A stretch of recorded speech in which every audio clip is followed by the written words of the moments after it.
One of the most frequent questions I get is, why do I transplant so many of my plants over direct sowing them? So today, I actually wanted to go over the pros and cons of transplanting versus direct seeding, and also which plants I will choose to direct sow over transplanting.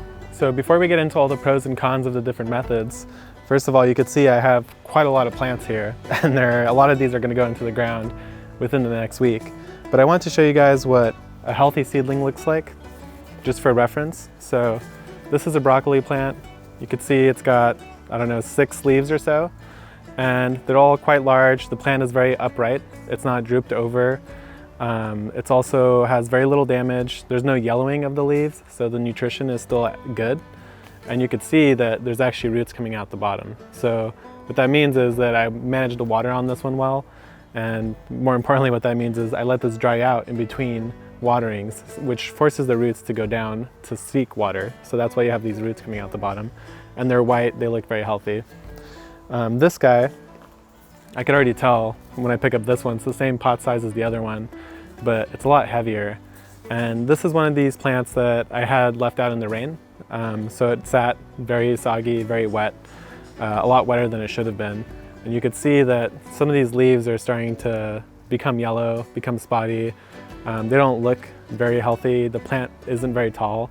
It has the same amount of leaves, give or take, but I should note this is also a cabbage rather than a broccoli, so it is going to grow differently. But just in general, the vigor of this just doesn't look as good. It's pretty upright, and there's no roots coming out the bottom. So really what happened here is, you can see this is still quite moist. This just got too wet for too long, and that kind of stunted the plant.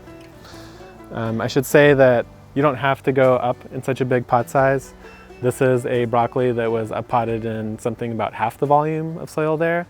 This one looks pretty good. The leaves are nice and green. There's a little bit of nibbling, but nothing scary. So yeah, there's a lot of different options, but that's a healthy versus kind of a less healthy plant. All right, now that we've seen examples of what a healthy transplant and maybe what a more stunted transplant looks like, let's take a look at some healthy seedlings. So right here is an example of broccolini.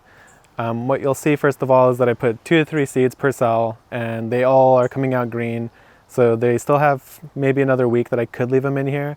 But once you see that first and even second leaf emerging, it's actually a good time for you to either pot them up or just transplant them directly in the ground.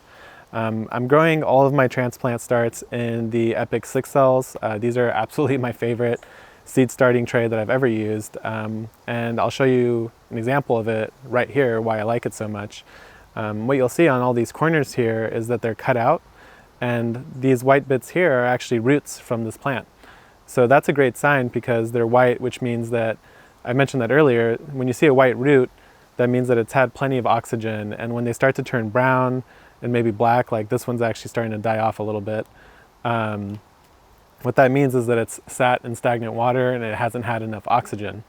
But these look great, and the reason why this is cut out is that once the root comes down and sends out little feeder roots, they'll hit the wall and they'll start looking for somewhere else to go, which is that way or this way.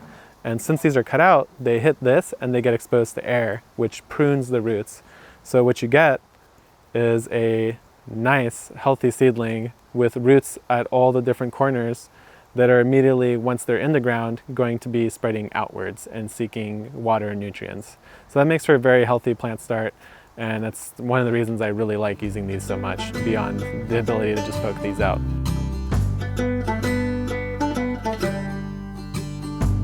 Here's an example of a long overdue seedling that I really should have transplanted or potted up a long time ago.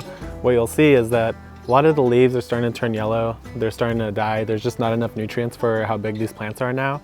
And what you'll also see is that they really are starting to look for more space by pushing away from each other. So you have all these long gangly stems and tangled root masses. So this is a point where the plant will probably still be fine. I'll probably end up taking the cells that have 2 plants and splitting them into their own space. But they'll be fine, but really I should have dealt with these maybe 2 weeks ago. One of the main reasons I switched to transplanting over direct sowing is pest damage.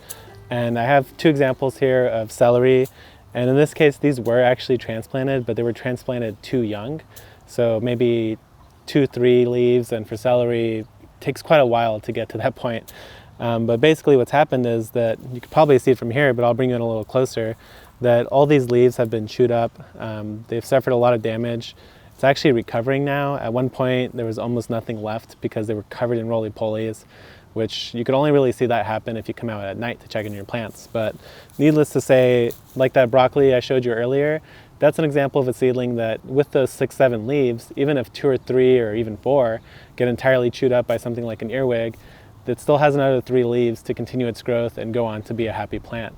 So that's reason number 1 I like to transplant over direct sow. My personal favorite choice for why I prefer transplanting over direct sowing is the flexibility in planting it gives you. So over here you can see I have a bed that has a variety of different things growing. Like this pepper, for instance, still has some peppers ripening. So rather than having to pull this plant out and then direct seeding my broccoli plant, I could just take the broccoli plant that I started on the 5th of September, so over a month ago, that's fully ready to go and grow.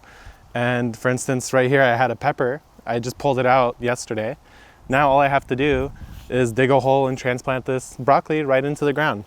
And the reason why that's so important is because if I were to pull that pepper yesterday and then direct sow a broccoli seed in this bed right here, it would be 1 to 2 months before it even got to this size, because we're getting into winter when the sun is starting to decrease. So I need every bit of sunlight, every bit of time advantage that I could get. So this just bought me well over a month in free time where I had that pepper producing while the broccoli was getting ready to go into the ground. So that's why you kind of see sometimes I have beds where there's a variety of things going. And that's mostly because I start transplants with no real idea of where they're going to end up going.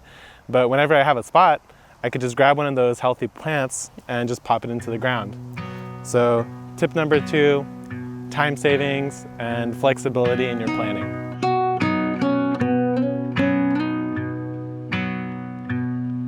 This next reason is a big deal for people who are in more arid climates like my own here in San Diego. A lot of times people in climates like mine will be using drip irrigation, which is fantastic for conserving water.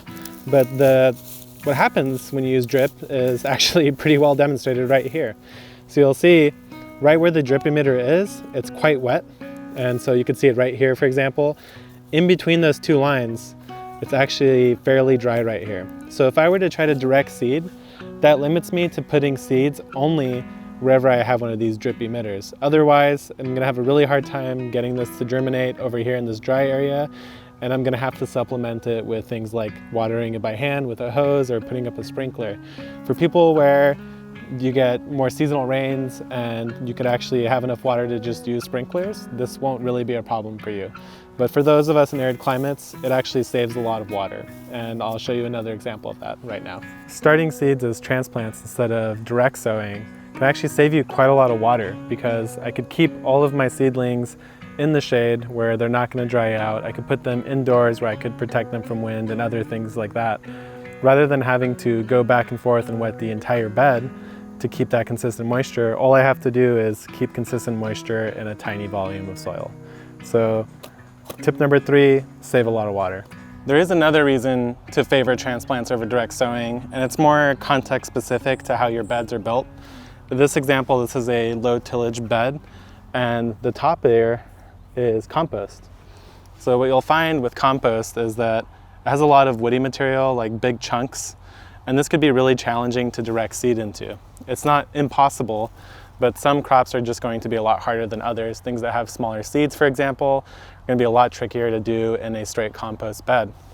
The nice thing about the transplants in this example is that it doesn't matter what the surface is, even if it's absolutely covered in mulch. For instance, like if I had this entire bed covered in straw, it'd be very difficult to plant through the straw with a direct sowing method. But with a transplant, all you have to do is push everything apart and then pop your transplant in and you're good to go. Now that I've shown you guys some of my major reasons for transplanting over direct sowing, I wanted to show and talk about some of the plants that I always direct sow. Right here I have cilantro. It's a little miniature field of cilantro that I've planted here. And the reason why I planted this directly instead of transplanting is that cilantro is one of those crops that has a taproot. And if you disturb the taproot when you're transplanting it, chances are you could actually kill the plant. So if you've had trouble with cilantro in the past, it's a good chance that it was a transplant rather than one that you've direct sown. As an example, I've actually sown some cilantro here in a 6L, and you could see that they're not very large, but there's already a lot of purpling. A lot of the leaves don't look very healthy. If I did transplant this, there's a chance they will survive, but they're going to be stunted for so long that it's probably not worth it. One vegetable that I'll never transplant, and I often actually see at nurseries, oddly enough, are carrots. Carrots are basically entirely taproot, so transplanting them, you're going to have a bad time. Also, what are you going to do with a transplanted carrots? You need so many of them that it would be almost kind of silly to transplant each individual carrot. So you can see here I have quite a few growing, and I'll let them grow really close to each other, then come back in and thin them by just harvesting. So yeah, there you go. One really nice carrot, something that I direct sow all the time. So back here I have the remaining stalks of my corn from earlier this season. Corn is something I tend to find does much better when it's direct sown over transplanted. When it's transplanted, I find that it falls over more and it's more prone to kind of being eroded from the soil. So that's something that I'm always going to try to direct sow in the future.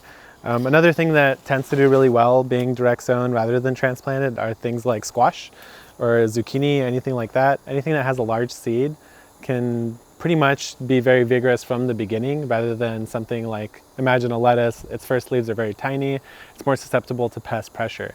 So anything that has big leaves right at the start tend to do really well direct sown, but you could still opt to just transplant them anyway. But things that have taproots, things like corn, sunflower, carrots, cilantro, I'm going to opt to direct sow as often as I can. Hopefully this video answered a lot of your questions as to why I prefer transplanting over direct sowing, and hopefully a lot of those reasons made sense to you guys.